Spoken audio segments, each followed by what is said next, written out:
Pregnancy हो सकती है?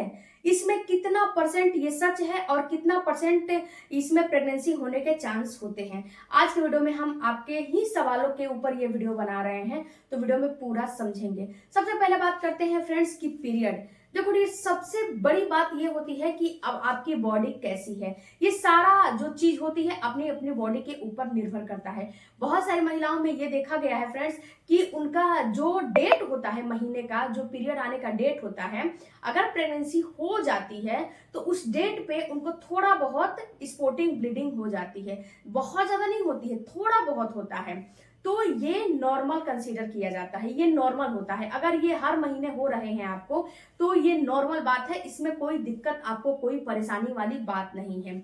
एक बार आप डॉक्टर से कंसल्ट कर लो, डॉक्टर वहां पे चेक करके बता देगी कि आपको कोई दिक्कत नहीं हुआ है, कोई भी परेशानी नहीं है, कोई भी क्रिटिकल स्थिति नहीं है, तो इसमें आपको परेशान नहीं होने हैं। ये नॉर्मल होता है। कभी कभी बहुत सारी महिलाओं में तो नहीं, लेकिन कुछ कुछ महिलाओं में ये देखा गया है कि उनको 9 महीने तक जो जो उनका पीरियड का टाइम आता है वहां पे थोड़ा सा ब्लीडिंग हो जाती है। दूसरी बात फ्रेंड्स की दूसरी जो महिलाएं होती हैं वो ये होती हैं कि उनका प्रोजेस्टेरॉन हार्मोन कम होने लगता है। जब प्रेगनेंसी हो जाती है तो उनका प्रोजेस्टेरॉन हार्मोन कम होने लगता है, जिससे कि उनको ब्लीडिंग स्पॉटिंग जो है होने लगती है। अब इस कंडीशन में जब डॉक्टर के पास जाते हो तो ये जो ब्लीडिंग स्पॉटिंग आपकी हो रही है, तो प्रोजेस्टेरॉन हार्मोन का मेडिसिन या फिर इंजेक्शन डॉक्टर देके इसे रोकने का प्रयास करता है। अगर आपका प्रोजेस्टेरॉन हार्मोन जो है बढ़ जाता है तो ये रुक जाता है। हाँ, लेकिन यहाँ पे एक चीज आपको समझना होगा कि टोटल आपको बेड रेस्ट डॉक्टर दे देती है। इस कंडीशन में क्या पीरियड में भी प्रेगनेंसी हो सकती है?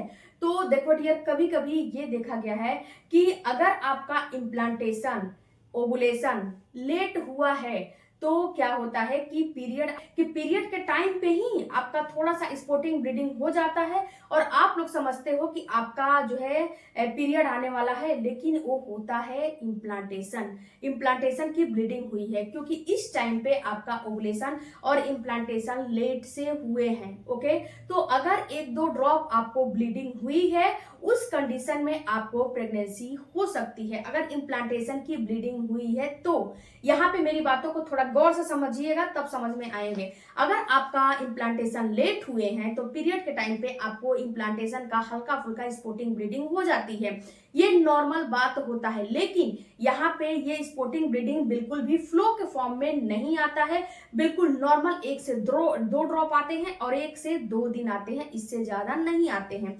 दूसरी बात यहाँ पे ये समझना है फ्रेंड्स कि अगर ये जो है आपका जो 1 से 2 ड्रॉप आपका ब्लीडिंग आया, आपको 2, 4, 5, 10 घंटे में ये फ्लो के फॉर्म में कन्वर्ट हो जाता है, तो ये कभी भी प्रेगनेंसी कंसीडर नहीं किया जाता है।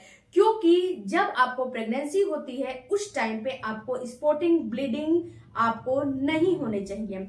जब आपको प्रेगनेंसी हो जाती है तो आपको पता है कि आपका जो है पीरियड वहीं पे रुक जाता है। अगर पीरियड आपको लगातार आ रहे हैं तो कभी भी उस टाइम पे आपका प्रेगनेंसी नहीं हो पाएगा। अगर प्रेगनेंसी रुक गया है, उस टाइम पे आपको ब्लीडिंग आ रहा है, तो उसमें क्या होता है, अगर ज्यादा दिन का नहीं है, 1 से 2-3 महीने का है, तो उसमें डॉक्टर थोड़ा सा कोशिश करती है, अगर रुक गया तो रुक गया, नहीं रुका तो उसे खराब कर दिया जाता है। अगर 10 दिन 15 दिन की है तो ये ऑटोमेटिक से निकल जाता है, क्योंकि यहाँ पे आपका हार्मोन डिस्टर्ब हो गया है, आपका हार्मोन का कंडीशन सही नहीं है, जिस वजह से कि आपको जो है पीरियड आ गए, ब्लीडिंग हो गया। तो कभी भी आपको पीरियड में प्रेगनेंसी नहीं होती है, ये बात आप समझ लीजिए कि अगर आपको पीरियड आ रहे हैं और आप अपने दिमाग में रखे हो कि पीरियड में हमें प्रेगनेंसी हो जाएगी, तो ये बिल्कुल मिथ्य बातें हैं, बिल्कुल भी नहीं होता है। हाँ, 70 से 80% महिलाओं को पीरियड के 1 से 2 दिन पहले या फिर 1 हफ्ते पहले हल्का सा स्पॉटिंग ब्लीडिंग होता है, जो कि होता है इम्प्लांटेशन का और किसी भी चीज का नहीं होता है। अगर ये इम्प्लांटेशन की ब्लीडिंग बहुत ज्यादा हो रही है, फ्लो के फॉर्म में हो रहा है, तो ये इम्प्लांटेशन की ब्लीडिंग नहीं है, ये आपके पीरियड आने की ब्लीडिंग है। दूसरी बात फ्रेंड्स की आपके दिमाग में ये भी आता है कि मैंने अनप्रोटेक्टेड रिलेशन बनाया है और हमारा अगले महीने बनाया है और हमारा इस महीने पीरियड आ गया, तो क्या अगले महीने फिर से मुझे प्रेगनेंसी हो सकती है? तो जी नहीं, इस कंडीशन में भी आपको प्रेगनेंसी नहीं हो सकती है, क्योंकि आपने इस महीने अनप्रोटेक्टेड रिलेशन बनाया है, तो इस महीने आपका पीरियड आ गया जो आपका पीरियड आ गया तो सारा चीज उसमें निकल गया, सारा चीज खत्म हो गया और फिर से दोबारा से सारा चीज रिपीट हुआ है। फिर से दोबारा से एंडोमेट्रियम की दीवार बना है, जो है अंडा बना है, और जब फिर से आप कांटेक्ट बनाओगे, रिलेशन बनाओगे, तो प्रेगनेंसी के चांस बढ़ेंगे। वो भी ओवुलेशन के टाइम पे बनाओगे तब प्रेगनेंसी के चांस होंगे, वरना अगर रिलेशन नहीं बनाए हो तो बिल्कुल भी प्रेगनेंसी के चांस नहीं होते हैं। तो ये अपने दिमाग से मिथ्य बातें निकाल दो कि हमें जो है पीरियड में प्रेगनेंसी हो जाएगी। ये बिल्कुल जो भी आपके मन में ये भरा बिल्कुल गलत है फ्रेंड्स। आप आई होप कि ये वीडियो देखने के बाद आपकी सारी डाउट क्लियर हो गई होगी। अगर क्लियर हो गई है तो वीडियो अच्छा लगे तो चैनल को सपोर्ट कीजिएगा, सब्सक्राइब कीजिएगा, लाइक कीजिएगा, शेयर कीजिएगा। और फ्रेंड्स, किस टॉपिक पे आपको वीडियो चाहिए हमें कमेंट करके जरूर बताइएगा। मिलते हैं अगले वीडियो में, तब तक धन्यवाद। Thank you for watching.